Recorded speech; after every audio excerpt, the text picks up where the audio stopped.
Shalom saudara-saudari dalam Yesus Kristus. Bersyukur dan bersuka cita untuk persekutuan kita dalam Yesus Kristus melalui talian pada hari ini. Mari kita bersatu hati dalam doa. Allah Bapa kami di surga, segala syukur dan pujian diangkat kepada nama-Mu. Terima kasih atas kurnia seharian Tuhan yang begitu mencukupi diberikan kepada kami. Nyawa, rezeki, persekutuan, dan banyak lagi. Siapakah kami layak menikmati anugerah Tuhan?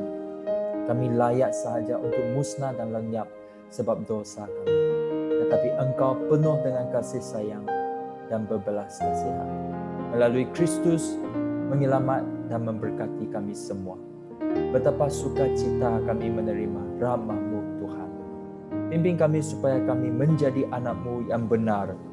Ajar kami supaya menjadi tentera-Mu yang berani. Menolong kami supaya kami serius dalam hal-hal kerohanian. Dengarlah doa anak-Mu dalam nama Yesus Kristus. Amin.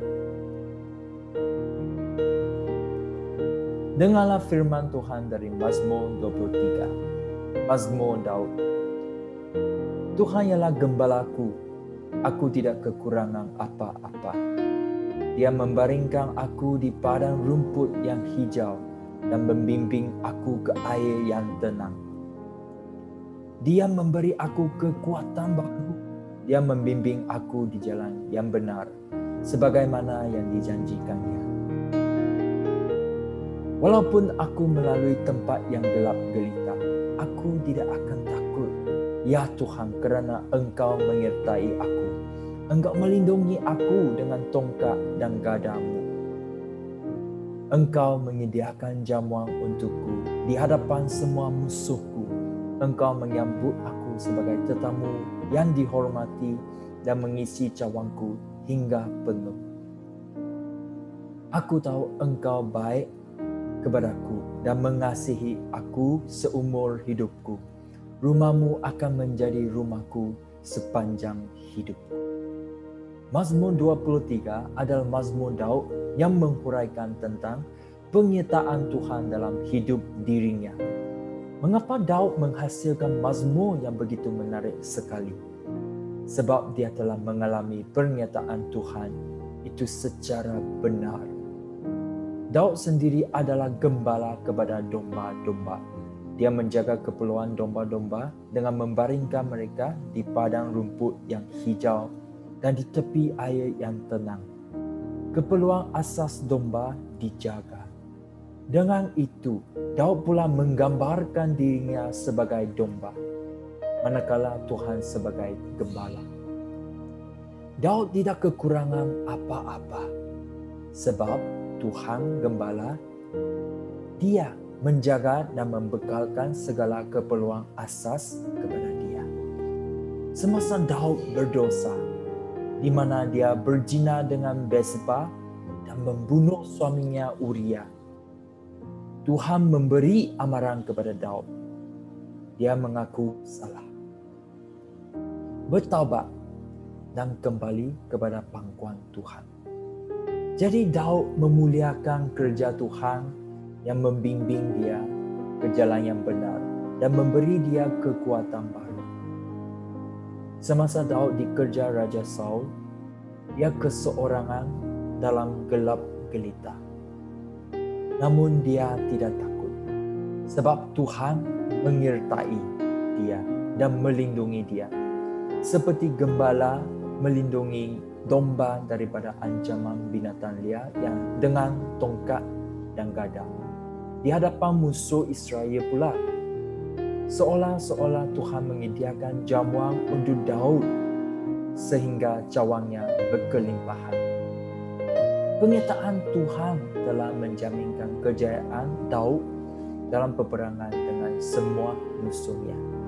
Daud mengenal pasti bahawa Tuhan baik dan mengasihi dia, sehingga dia inginkan penyertaan Tuhan selama-lamanya. Kita tahu bahawa Daud bukan seorang yang sempurna. Tetapi walaupun dia berdosa, Tuhan masih memanggil dia sebagai seorang yang menyenangkan hati Tuhan. Mengapa? Sebab Daud mentaati Tuhan dan bertindak mengikut kehendak Tuhan. Daud bertaubat selepas dia berdosa. Daud memerintah mengikut kehendak Tuhan. Daud merindu akan penyertaan Tuhan dalam setiap hari kehidupan dia. Daud memuji dan memuliakan segala perbuatan Tuhan. Dengan jelas, hati Daud terbuka untuk penyertaan Tuhan dalam seluruh kehidupan dia. Adakah kita pada hari ini turut berbuat demikian?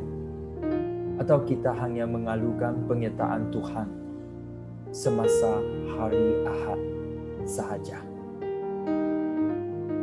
Mari kita mengaku kesalahan kita dan minta ampun daripada Tuhan. Sama-sama kita berdoa.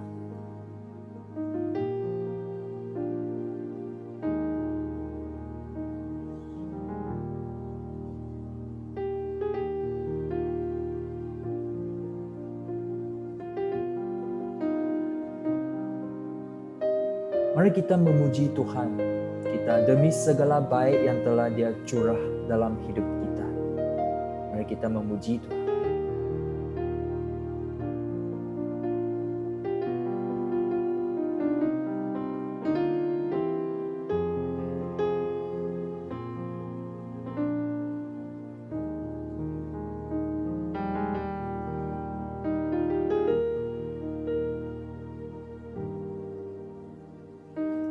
Harap kita meneladani Daud menjadi seorang yang menyenangkan hati Tuhan dan hidup kita akan seperti Mazmur 23 sebab Tuhan menyertai kita. Seterusnya kita akan berdoa untuk kerja-kerja penginjilan pelayanan BM di pedalaman Sarawak. Pada saat ini penginjilan di tempat pedalaman telah menghadapi berbagai cabaran. Dan kita akan menghadapkan segalanya dalam tangan Tuhan melalui doa kita. Cabaran yang pertama,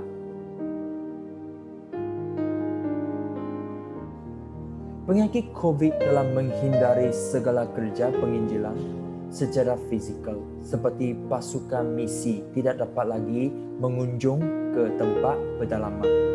Lebih-lebih lagi, kebanyakan pedalaman tiada internet yang cukup kuat untuk menyertai aktiviti-aktiviti talian. Jadi kita doa supaya tangan Tuhan masuk campur. Cabaran yang disebabkan oleh COVID dan internet yang lemah dapat diatasi dengan cara yang lebih kreatif. Dan berita baik Tuhan dapat diberitakan kepada penduduk di pedalaman. Mari kita berdoa.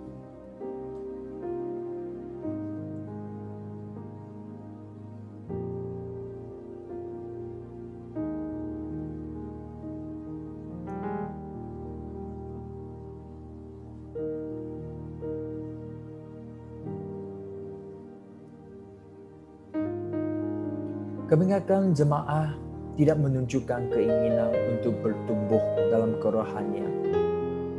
Kita doa supaya jemaah mempunyai minat untuk menjalin hubungan yang mendalam dengan Tuhan. Mari kita berdoa.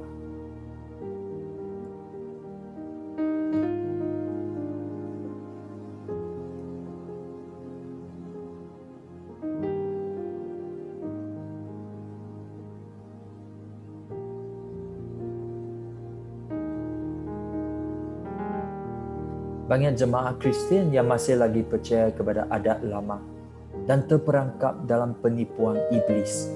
Kita doa supaya kuasa iblis yang berakar dalam hati jemaah dicabut dan kubu iblis diroboh. Dan dalam nama Yesus kita berdoa.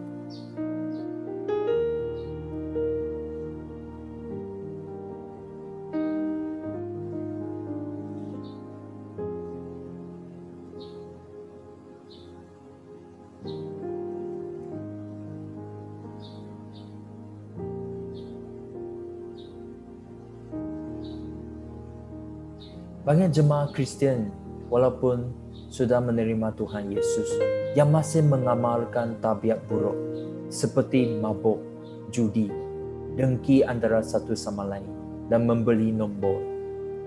Doa supaya jemaah memahami kepentingan untuk hidup suci dan mengikuti kehendak Tuhan.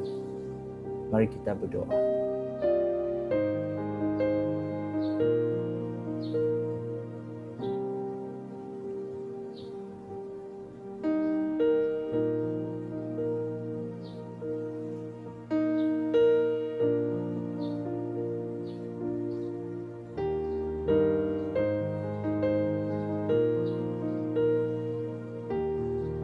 Pengaruh ajaran ai yang berleluasa oleh jiran baik kita ternampak sangat di tempat pedalaman.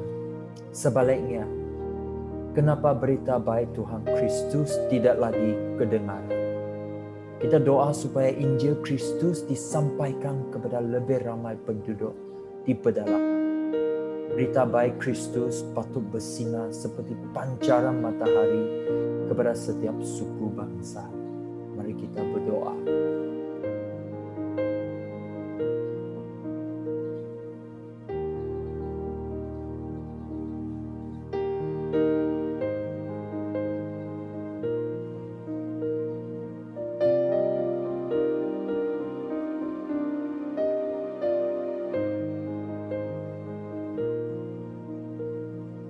Ramai penduduk pedalaman yang berkeras hati terhadap Injil Tuhan Yesus.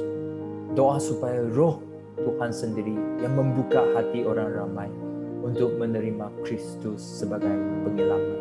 Mari kita berdoa.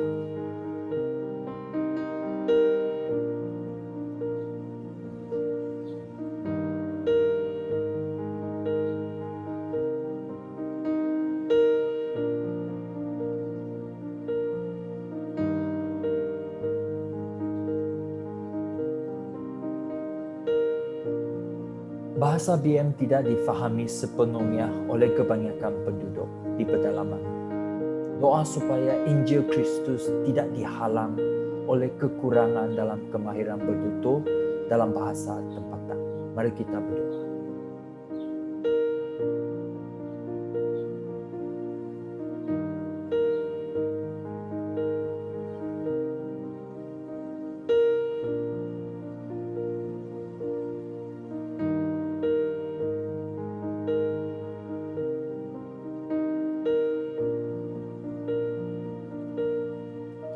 Seterusnya kita doa untuk misionari, paderi, hamba Tuhan yang sedang menjalankan tugas penginjilan di kalangan penduduk pedalaman.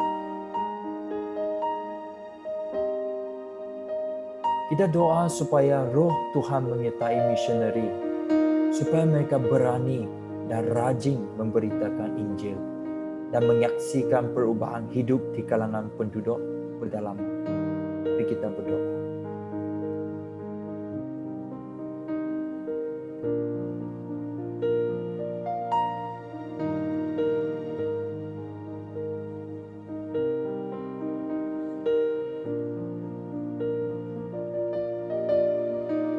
Kita doa supaya misionari menemui cara kreatif yang dapat mengaitkan dengan penduduk dan menarik perhatian mereka kepada berita baik Tuhan Yesus Kristus.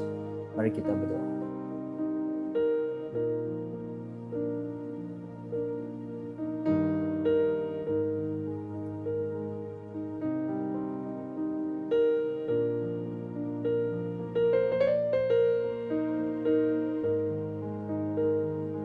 Kita doa supaya misionari mempunyai penguasaan bahasa yang baik. Mari kita berdoa.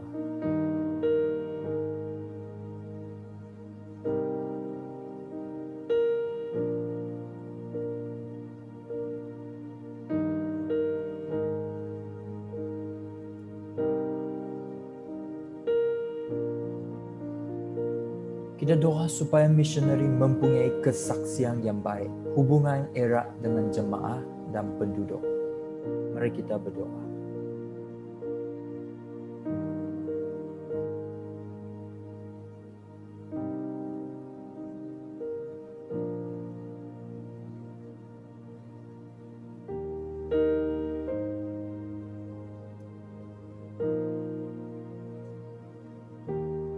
Kita doa supaya lebih ramai lagi hamba Tuhan yang respon kepada panggilan Tuhan untuk menyertai pelayanan BM di pedalaman Sarawak. Mari kita berdoa.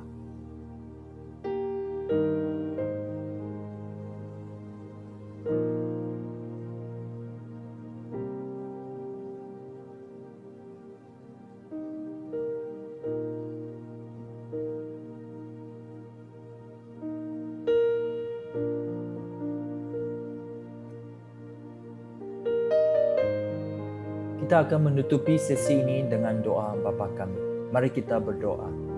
Bapa kami yang ada di syurga, dimuliakanlah nama-Mu, datanglah kerajaan-Mu, jadilah kehendak-Mu di atas bumi seperti di dalam syurga. Berilah kami rezeki pada hari ini, dan ampunilah kesalahan kami, seperti kami pun mengampuni yang bersalah kepada kami. Dan janganlah masukkan kami ke dalam pencubaan, tetapi bebaskanlah kami dari yang jahat. Sebab Engkaulah Raja yang mulia dan berkuasa untuk selama-lamanya. Amin. Tuhan memberkati semua saudara-saudari dalam Yesus Kristus. Shalom.